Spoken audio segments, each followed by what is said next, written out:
here from Magic with Gadgets, and today is a special day for us because today is publication date for our brand new cookbook, the Complete Multi-Cooker Cookbook.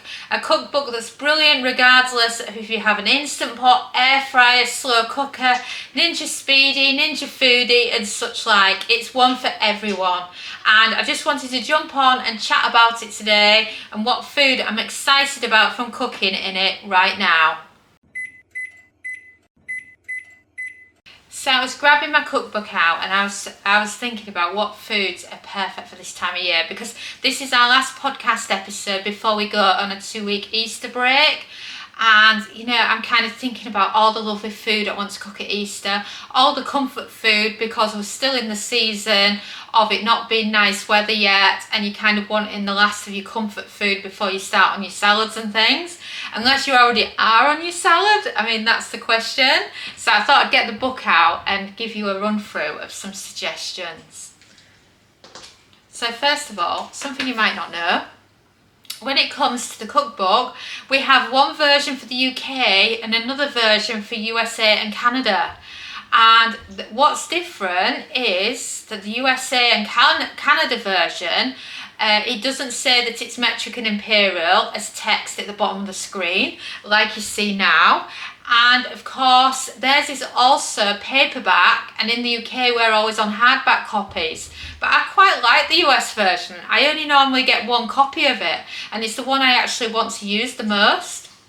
And I've noticed with other cookbooks, a few Canadian readers have complained that when they do them from the US, there's no metric for Canada. Well, even though we have two different versions, it's the exact same ingredients list, method and everything else inside that includes both metric and imperial. So if you are in Canada and you're like, well, my air fryer is 200 Celsius, not 400 Fahrenheit, note that you're very well covered in this version, because it's, like I said, it's the same as the UK, but we also have American cum Canadian and UK words in there on the ingredients. So we have like plain flour, and then to the side of that we have all-purpose flour. So it's brilliant for the different parts of the world you live in. And here in the UK, it'll also be on sale in Waitrose and in Asda. It's going to be in garden centres and lots of other places as well. And of course, you can get it online at Amazon. I'm sure me and Dom will be heading through to York today so that we can check it out in Waterstones, because we just love a trip down to Waterstones on publication day. It's just a special event to mark all the hard work that we've put into this book and seeing it in the real life, just like you're going to do when you get your copy. So what greats are in this cookbook then that we would recommend for this time of year with Easter and everything else going on? Shall we have a look? All right, so my first thought, which is one of the recipes I was looking forward to showcasing for Easter, was the dehydrated roast beef, because so many people ask me about the dehydrated beef setting and how to dehydrate. Well, this is how it's done, and doesn't that look beautiful?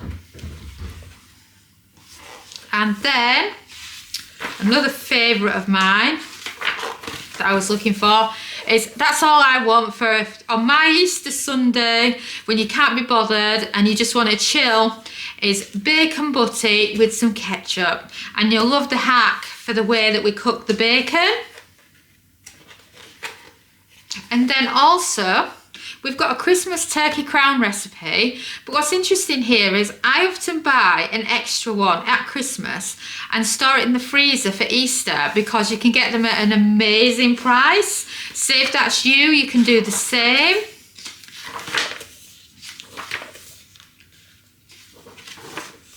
And then another brilliant roast, if you're planning your roasts for Easter, is pork with crackling, and you can do it on the probe, which is an inbuilt feature on the Ninja Foodi 15-in-1 or Ninja Foodi Max, depending on what you call it. But of course, if you don't have the probe, no problem, because the time and temps are there as well. And then of course we've got plenty of what to do with your pork. So if you are having the pork with crackling, you can follow our apple sauce recipe as well. We've also got some great alternatives as well, like a creamy mushroom sauce to go with pork, perfect for the leftovers. We've got some Portuguese pork kebabs and bifanas, lovely. And then we've got a leftover pork casserole. I notice a lot of our readers have pork for Easter. And then burgers. I mean, I love these burgers, but of course they're not essential for Easter, but they're just so delicious for this time of year. And then if you're more into the Diet Coke gammon or ham, if you're in the US or Canada, then it's absolutely brilliant in there. We've also got some home comforts while it's still a bit cold. Lancashire hot pot, shepherd's pie.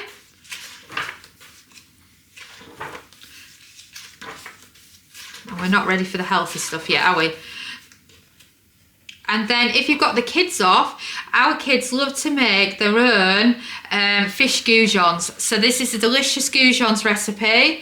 And of course you could mix and match with which fish you use, etc. And it's delicious. And then of course, if you're having all your Easter sides, don't forget you can do yourself some garlic and herb roast potatoes in there as well. And then also for Easter, we've got bubble and squeak, mustard mash, cauliflower mash if you have to be low carb, and some root vegetable mash as well. And then I love these as some Easter sides as well. We've got Hasselback carrots there, which are so good. And we've got asparagus wrapped in bacon with some cheese as well. We've got parsnips, enjoy the last time that they're in season.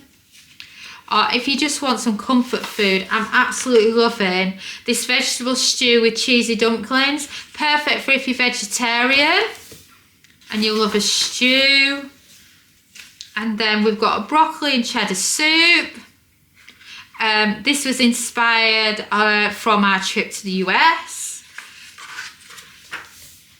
And then if you just fancy a comforting soup with some bread, why not try our French onion soup?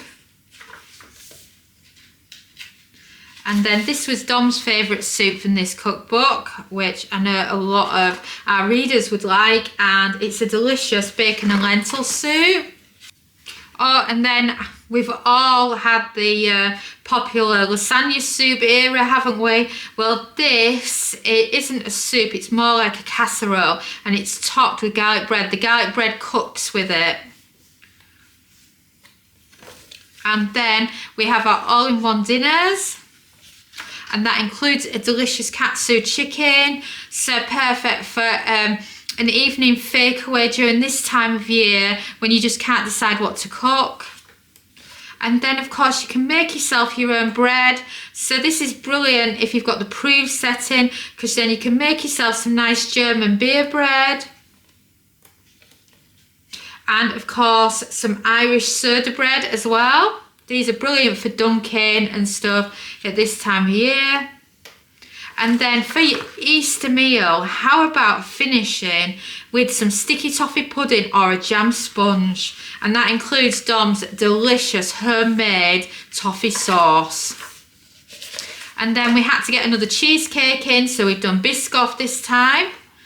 We've got apple crumble, we've got concrete cake, and we've got some amazing ones for you to have this Easter. So tell me, out of those recipes, what are you going to make this Easter? Because there's a lot of traditional ones there and there's a few interesting ones as well. I'd say my biggest go-to there that I'm thinking about the most is the bacon butties. Because I love a bacon sandwich, and you know, at this time of year when you're just having a lazy Sunday, before you eat all the chocolate with the kids on the Easter Sunday, why not have a bacon butty to start the day nicely? And then of course, which roast would you go for? I mean, I love how the pork with crackling comes out, but I've got a really big soft spot for Diet Coke gammon. So tell me, what are you going to be cooking this Easter? And have you grabbed a copy yet of the Complete Multi-Cooker Cookbook? Because it's brilliant for learning the different functions and really getting the most out of the kitchen gadgets you earn at home in your kitchen. Thanks so much for listening, and you can find us on social media. We're on Facebook, Pinterest, TikTok, and of course Instagram. And you know, you can also subscribe to our YouTube channel, or why not head over to KitchenGadgetsClub.com/newsletter and join our weekly newsletter where we go into detail about all our favourite kitchen gadget recipes, tips, tricks and resources. And a ciao for now.